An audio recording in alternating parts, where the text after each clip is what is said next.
பொதுவா நம்ம கல்யாணத்துக்கு மொய் வைக்கிறப்ப, ஒரு கிஃப்ட் ஐட்டம் அந்த மாரி குடுப்போம்.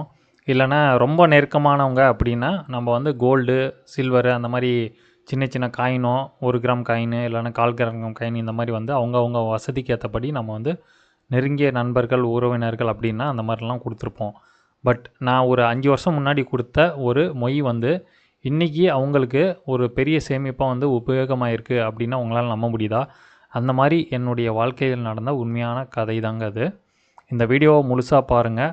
இது வந்து கொரோனாக்கு அப்புறம் நடந்த விஷயம். அதாவது கொரோனா நமக்கு கத்துக் குடுத்தது என்னன்னா, வருமுன் காப்போம் அப்படிங்கிற ஒரு விஷயமும், சேமிப்பு அப்படிங்கிறனோட அவசியத்தையும் வந்து இது 2 மிகப்பெரிய பாடத்த வந்து நமக்கு இயற்கை கத்துக் குடுத்துருக்கு. அதுக்கப்புறமும் நடந்த ஒரு விஷயம். இத வந்து நான் வந்து பண்ணியிருக்கேன். ஸோ அது வந்து எனக்கு இப்ப தான் வந்து அதனோட உண்மையும் எனக்கு வந்து புரியுது.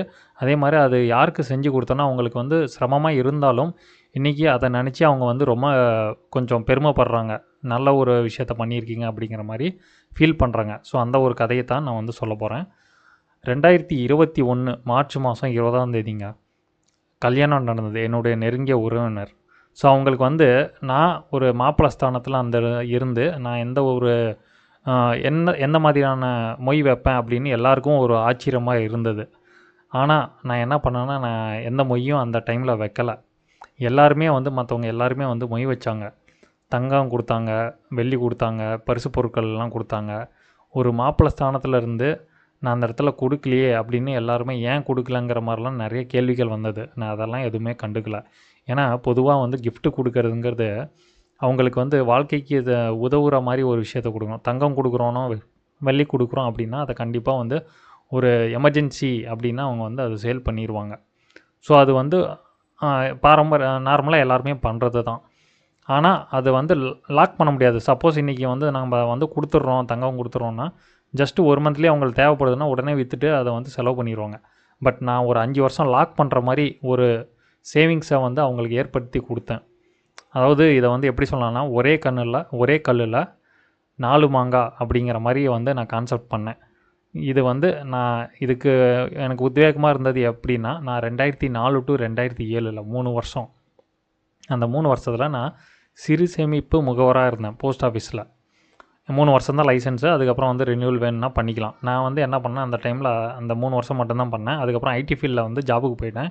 என்னால சர்வீஸ் பண்ண முடியல, டைமுக்கு போ முடியலங்கிறதுனால, அந்த 3 வருஷம் சர்வீஸ் பண்ணேன். அந்த டைம்ல நடந்த ஒரு படிப்பினை, ஒரு பாடம் தான் வந்து கொரோனாக்கு அப்புறமும் நான் எப்படி பண்ணேன்னா, நான் வந்து நெட்வொர்க் வச்சிருக்கேன். ஸோ நான் வந்து லைசென்ஸ் இல்லனாலும் நான் வந்து ஒரு நம்பகமான ஒரு ஏஜென்ட் மூலியமா, ஸோ நான் வந்து இன்டர்லிங்க் வச்சு நான் நெட்வொர்க் பண்ணி அது 2004ல இருந்து நான் இன்னைக்கு வரைக்குமே வந்து போஸ்ட் ஆஃபீஸ் சேவிங்ஸில் ஆர்டியில் வந்து நான் வந்து இன்னும் சர்வீஸ் பண்ணிகிட்ருக்கேன். என்னை நம்பி கஸ்டமர்ஸ் இருக்காங்க. ஸோ அந்த கதை எப்படி நான் வந்து கிஃப்ட்டு இதுக்கும் அதுக்கும் என்ன சம்மந்தம் அப்படிங்கிற மாதிரி கேட்பீங்க. ஸோ அதை பற்றினா நான் சொல்ல போகிறேன். கண்டிப்பாக பாருங்கள். உங்களுக்கு கண்டிப்பாக யூஸ்ஃபுல்லாக இருக்கும். ஓகே, வாங்க வீடியோக்குள்ளே போகலாம். இப்போ வந்து பார்த்திங்கன்னா 2021 மார்ச் மாதம் அந்த மேரேஜுக்கு நான் வந்து கிஃப்டாக என்ன கொடுத்தேன்னா, அந்த டைமில் எதுவும் கொடுக்கல. கரெக்டாக 1 மாதம், அதாவது பிப்ரவரியில் நடந்தது மேரேஜு.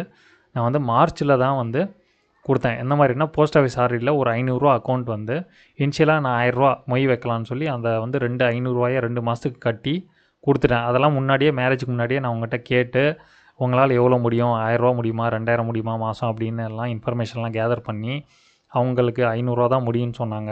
ஸோ மினிமம் ரூ. 500ங்கிறது 5 வருஷம் கழிச்சு ஒரு அசல் வந்து 6 மாதங்கிறப்ப 30,000 ஆகும். கையில் ஒரு ரூ. 36 ரூ. 37 பக்கம் வரும். ஏதாச்சும் ஒரு குழந்தையோட படிப்பு செலவுக்கோ, இல்லை ஏதாச்சும் ஒரு குழந்தைக்கே வந்து இல்லை வியாபாரத்துக்கோ ஏதாவது ஒரு ரூபத்தில் உதவியாக இருக்குன்னு சொல்லி அவங்களுக்கு புரிய வச்சு, வற்புறுத்தி தான் நான் வந்து பண்ண வச்சேன். ஸோ பண்ண வச்சேங்கிற விட அவங்க வந்து இதில் எந்த முதலீடும் பண்ணல. நான் தான் வந்து மொய்க்கு பதிலாக 500 2 மாதத்துக்கு வந்து போட்டு கொடுத்துட்டேன். அதுக்கப்புறம் நீங்கள் கண்டினியூ பண்ணுங்கள் அப்படின்னு சொல்லி நான் வந்து சர்வீஸ் பண்ணிகிட்ருந்தேன். மாதம் மாதம் போய் அமௌண்ட் வாங்கி நான் வந்து இது பண்ணிகிட்ருந்தேன். ஒரு ஏஜென்ட் எந்த மாதிரி பண்ணுவாங்களோ அந்த மாதிரி பண்ணிகிட்ருந்தேன். பட் அந்த டைமில் நான் ஏஜென்ட் கிடையாது. ஸோ இருந்தாலும் நெட்வொர்க் வச்சுட்டு நான் வந்து பண்ணிகிட்ருந்தேன். ஸோ இது நடந்து இப்போ 2026 மார்ச் மாதம், அடுத்த மாதம் இன்னும் 2 மாதம் இருக்குது. மார்ச் 20ஆம் தேதி அவங்களுக்கு வந்து மெச்சூரிட்டி ஆகுது. ஸோ இந்த டைமில் என்ன நடந்ததுன்னா, ஒரு வருஷம் முன்னாடி திடீர்னு எமர்ஜென்சியாக ஃபண்ட் தேவைப்படுது. யாருமே வந்து கடன் வாங்குறதுக்கு கடன் வாங்குற இடத்துல உங்களுக்கு கிடைக்கல. சம் ப்ராப்ளம்ஸ் வந்து கையில் நகையும் இல்லை விற்கிறதுக்கு எமர்ஜென்சிக்கு. ஸோ அந்த மாதிரி டைமில் வந்து பார்த்திங்கன்னா இதில் வந்து லோன், அதாவது ஒரு பார்ஷியல் விட்ராவல்னு சொல்லுவாங்க. அந்த மாதிரி வந்து விட்ராவல் வந்து ஒரு அமௌண்ட் வந்து பர்சன்டேஜ் அந்த பேஸ் பண்ணி வாங்கி கொடுத்தேன். ஸோ அது வந்து ரொம்ப உதவியாக இருந்தது. இப்போ வந்து பார்த்திங்கன்னா இப்போ மார்ச் மாதம் வந்து மெச்சூரிட்டி ஆகுது. அது வந்து அவங்களுக்கு ரொம்ப ரொம்ப வந்து அவங்களோட குழந்தைங்களோட படிப்பு செலவுக்கு இல்லைன்னா அந்த பொருளாதாரம் அவங்களுடைய வேலைக்கு தொழிலுக்கு வந்து உபயோகப்படுற மாதிரி இருக்குதுன்னு சொல்லி அவங்க வந்து ஃபீல் பண்ணியிருக்காங்க. ஸோ இது வந்து வெறும் 500 தான் நான் ஆரம்பித்தேன். ஏன்னா நான் கிஃப்டாக வந்து ஒரு வாட்சாவோ இல்லை வேறு ஏதாச்சோ தங்கமாவோ கொடுத்துருந்தா அது என்றைக்கோ வந்து சேல்ஸ் பண்ணியிருப்பாங்க. பட் அந்த லாக்இன் பீரியட் கொடுத்ததுனால அவங்க வந்து எடுக்க முடியல. 3 வருஷம் கழித்து எடுக்கலான்னு ஒரு ஸ்கீம் இருக்குது, அதில் தான் போட்டு வச்சுருக்கேன். ஸோ எமர்ஜென்சிக்கு உதவுனது. இதை வந்து நான் பகிரங்கமாக அங்கே வந்து மாப்பிள்ளைங்கிற முறையில் எல்லாமே வந்து பண்ணியிருந்தேன்னா எல்லாமே ஃபோட்டோ எடுத்து வீடியோ எடுத்து இது பண்ணார் அது பண்ணாருன்னு ஒரு பப்ளிசிட்டி அந்த மாதிரிலாம் வந்திருக்கும். நான் அதெல்லாம் அந்த மாதிரிலாம் பண்ணணும்னு ஆசைப்படல. கொடுக்கணும், வித்தியாசமாக கொடுக்கணும், ஆனால் அவங்களுக்கு யூஸ் ஆகணும். அதே மாதிரி எனக்கும் வந்து பெனிஃபிட்டாக இருக்கணும். இது எப்படின்னா எனக்கு அந்த 5 வருஷத்தில் எனக்கு வந்த கமிஷன்லாம் அந்த 1000 நான் எடுத்துட்டேன். இது ஒரு மாங்காய் கிஃப்டாகவும் கொடுத்துட்டேன். இது 2வது மாங்காய். அவங்களுக்கு சேமிப்பு, அந்த எமர்ஜென்சி ஃபண்டோட அவசியத்தை நான் வந்து உணர்த்திட்டேன். இது 3வது மாங்காய். ஸோ எல்லாருமே வந்து கொடுக்கலையா, மொய் கொடுக்கலையாங்கிற மாதிரி ஒரு பேச்சு வந்துட்டு இருந்தது. ஸோ இந்த வீடியோ மூலமாக நான் வந்து அவங்களுக்கு வந்து ஒரு மிகப்பெரிய ஒரு மாற்றம் வந்து பண்ணியிருக்கேன். எல்லோரும் பண்ணுற மொய் வகை இல்லாமல் ஒரு வேறு மாதிரி பண்ணியிருக்கேங்கிறத இந்த வீடியோ மூலியமாக அவங்க உணர்றாங்க. ஸோ ஒரே கல்லில் 4 மாங்காய். எனக்கு வந்து எனக்கு கொடுத்த காசும் திரும்பி வந்துருச்சு, அவங்களுக்கும் சேமிப்பு ஆன மாதிரி ஆயிடுச்சு. சேமிப்போட அவசியத்தை புரிஞ்சிட்டாங்க. இந்த மாதிரி தான் கொஞ்சம் டிஃப்ரெண்ட்டாக திங்க் பண்ணி நிறைய விஷயங்கள் வந்து நான் லைஃப்பில் வந்து பண்ணியிருக்கேன், சக்ஸஸ் பண்ணியிருக்கேன். ஸோ இது மூலயமா எனக்கு ட்ரஸ்டான, நம்பிக்கையான அந்த சர்வீஸ் என் மீது என்னுடைய சர்வீஸ் மீதும் நம்பிக்கை வச்சு ஸோ இன்றைக்கி வரைக்கும் எனக்கு வாய்ப்பு கொடுத்ததுக்கு எல்லாருக்கும் நான் வந்து இந்த வீடியோ மூலமாக நான் நன்றி சொல்லி வைக்கிறேன். ஏன்னா ஒரு விஷயத்தை வந்து நம்ம வந்து தொடங்குறது வந்து சாதாரணம் கிடையாதுங்க. அதை வந்து கடைசி முடிகிற வரைக்கும் நம்ம கூட இருந்து பண்ணுறதாங்க மிகப்பெரிய அந்த ட்ரஸ்ட்டு, அந்த சர்வீஸ் வந்து அங்கே இருக்குது. ஸோ இதன் மூலயமா அந்த சிறு துள்ளி பெருவெள்ளம் அப்படின்னு சொல்லுவாங்க. அந்த மாதிரி வெறும் 500 ஆரம்பித்த அந்த ஒரு விஷயம் இன்றைக்கி ஒரு 36,000 37,000 வருதுங்கன்னா எவ்வளோ பெரிய ஒரு அவங்களுக்கு ஒரு ஏதோ ஒரு அவங்க செலவுக்கு வந்து தேவைப்படும்ல. இந்த மாதிரி யோசிச்சு தாங்க வெறும் 500 ஆரம்பித்தது. அது வந்து இன்றைக்கி பார்த்திங்கன்னா இந்த சேமிப்புங்கிறது ரொம்ப ரொம்ப முக்கியங்க.